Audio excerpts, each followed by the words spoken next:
What's going on, everybody? Welcome to gmiasworld podcast, and we're going to be talking about Sunday Night Football, Week 5, 2018, the Battle of Texas, the Cowboys and the Texans. And I'm going to just go ahead and I'm going to start off by letting you guys know exactly how I feel completely about Dak Prescott, because it's been kind of like a mixed emotional thing about him, because initially, when he first came in his rookie season, obviously, Ezekiel Elliott really helped that team become what it was, and it put a lot of hype into it. Last season, he wasn't too good, but that's because of a lot of different factors, including Zeke Elliott being suspended and not being suspended, but then being suspended. It was a real crazy debacle. And then this year, you get rid of everybody.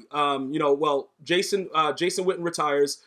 Des Bryant is trash, and he's been trash for like the last however many years. The last good year he had was like 2014, so that's neither here nor there. But then you don't give Dak Prescott anything.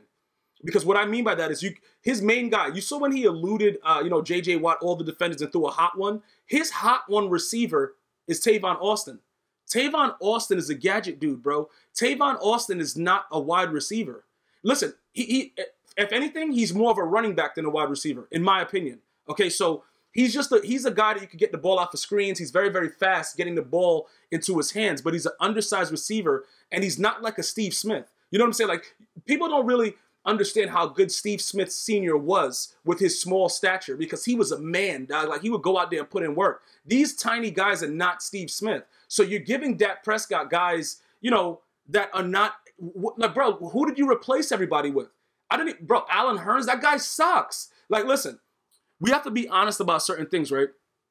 Every player needs at least, a couple good players around them. Now, you might look at it like, yo, bro, what are you talking about? You got to differentiate it. With basketball, you need 5 players. So Michael Jordan had Pippen. Prior to Pippen, Michael Jordan didn't win a playoff. Okay, he didn't win the play. He didn't do anything. Yes, he's the greatest player of all time, but he needed Scottie Pippen. That's just my opinion, right? When you go to football, you got to have something that you can go to. Even though we say Tom Brady is really, really great, Tom Brady has either had great defenses and certain players that can just, basic players that can run routes, stuff like that, but he's had a balance. He's also had a lot of luck. You know what I'm saying? Because that sometimes that has a lot to do with it. That doesn't mean he's not great. Joe Montana, 4-0, Super Bowl. Jerry Rice, you know what I'm saying? Bro, look, people have great players around them. You need, like, right now, in my opinion, this is what you have to do. If you want the Dallas Cowboys to be a decent team, Jerry Jones has to fire Jason Garrett, and then they have to move forward with a coach that really controls the team. Because Jerry Jones is really controlling the team. Everybody talks about it, but it's so obvious. Because he doesn't want to make any moves. He's just doing whatever he wants. And this was a game that the Cowboys could have won. And Dak showed a lot of promise in this game. You know what I'm saying? Like, he's not like that bum that people thinks he is, but he has nobody to throw the ball to.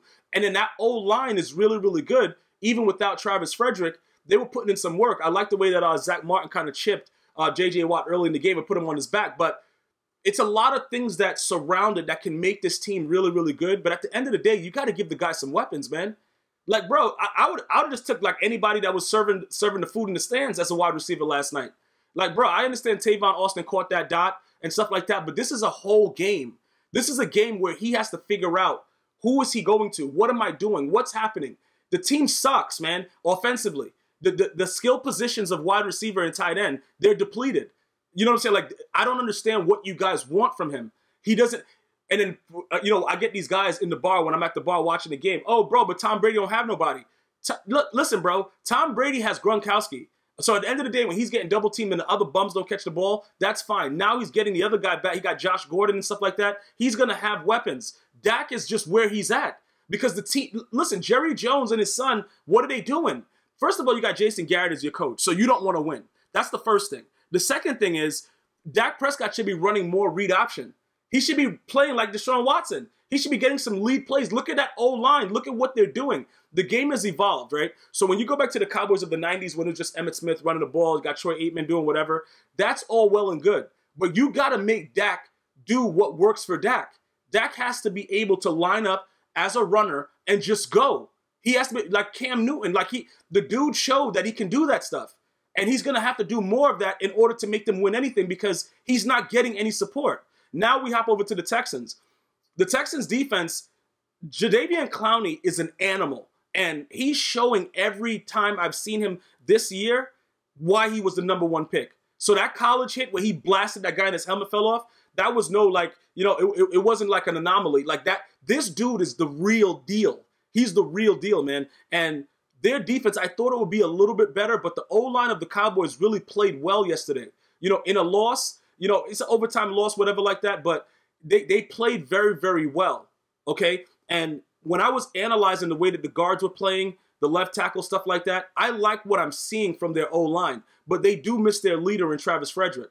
You know what I'm saying? So they could be a lot better, obviously, but, you know, sometimes it happens like that. I wish that man a speedy recovery, but they do have that. They have a decent mauling offensive line.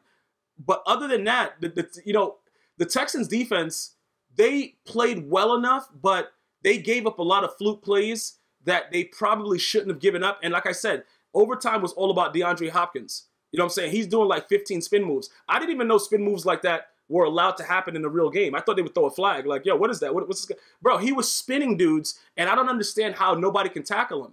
You know what I'm saying? Like, it's like a video game. Like, what is this? How is he spin moving like a top and nobody wants to make a tackle? But that's neither here nor there. That's not what this is about. What this is about is Deshaun Watson, right? He looked good. Well, he looked a lot better. He started the year off a little like, you know, what's this guy doing?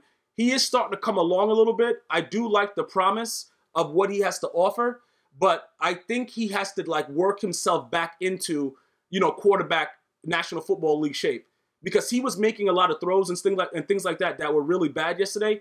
And I know he's not really that, you know, prototypical passer, but he has to do it. I think he's working his way back in.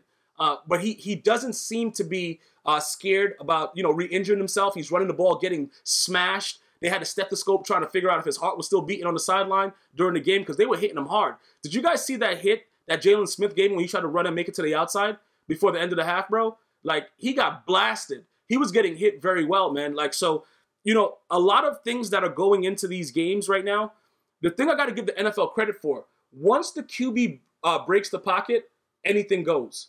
And I'm starting to understand exactly why the weight and all that stuff on the quarterback, I could understand that. Because in the pocket, you want to protect them. You don't want them, you know, not being able to play stuff like that. But I do like the fact that there wasn't a call on Jalen Smith on that hit, because it looks like he kind of led with his head a little bit. Even though his shoulder pad hit it, I was very, very surprised that there was no flag call. But also, when other people are getting sacked in several of the other games, there's no call even when it's in the pocket. Like, dudes were just landing on people. Dudes landed on Carson Wentz. There was no call. So it's kind of inconsistent, but that I can understand what they're doing as far as those calls go. But I just want to make sure you guys understand. What Dak showed me yesterday is that it's not all about Ezekiel Elliott.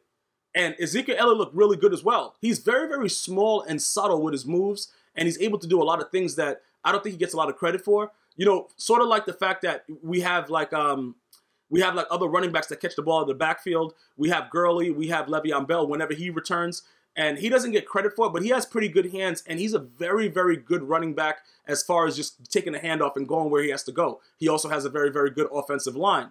Tyron Smith was looking pretty good yesterday as well. But this is the situation, right? Dak showed me, like, visibly, because I was just waiting. Look, the jury's still out on this guy. I'm trying to figure out, is he that dude? And when I saw what happened yesterday, when he was able to elude that, and he was making a lot of other plays other than that, by the way, just using his legs, he has a lot more potential if they coach him the right way. And I don't think he's getting the proper coaching from Jason Garrett and that staff. And I don't think the front office is doing enough to help this team. I think it's very embarrassing that Allen Hurns, bro, you might as well have Des Bryant.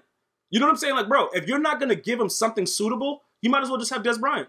Because Allen Hurns, look, do me a favor. Whatever day your trash goes out, look outside, look at your trash bin, that's Allen Hurns. That's pretty much the wide receiver core of the Dallas Cowboys. And you're asking this man, this young quarterback, to lead these guys. You got to have something in you, bro. Like, Wes Welker went to the Pro Bowl 5 times. You know what I'm saying? Like, Tom Brady wasn't just out there, he was throwing to undersized receivers, but they were pretty good receivers.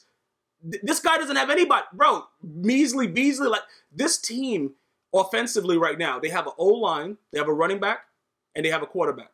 Their wide receivers and tight ends, jokes, okay? And something has to be done about it, because if nothing's done about it, they're America's team, but it's like, yo, bro, Jerry Jones, what you doing, bro? You know what I'm saying? What you doing? You could have had Earl Thomas. Now Earl Thomas is probably out for the season. It's just so many things going on that it doesn't seem like the Dallas Cowboys are that interested in winning anymore. And that's scary to me because, you know, I used to really enjoy watching the Dallas Cowboys. I don't really, like, other than watching the Zeke Elliott and seeing what Dak could do a little bit, they're not really exciting. Personally, I would rather see Dez Bryant out there dropping passes for interceptions. You know, that, even though he had a lot of tip passes also, speaking of Dez Bryant, but they got to do something with that team. They got to get rid of some people, namely Jason Garrett. I want to thank you guys for tuning in. Make sure you know that I'm on iHeartRadio and Spotify, as well as YouTube right here, GMiasWorld Podcast. Subscribe for more NFL news. One love.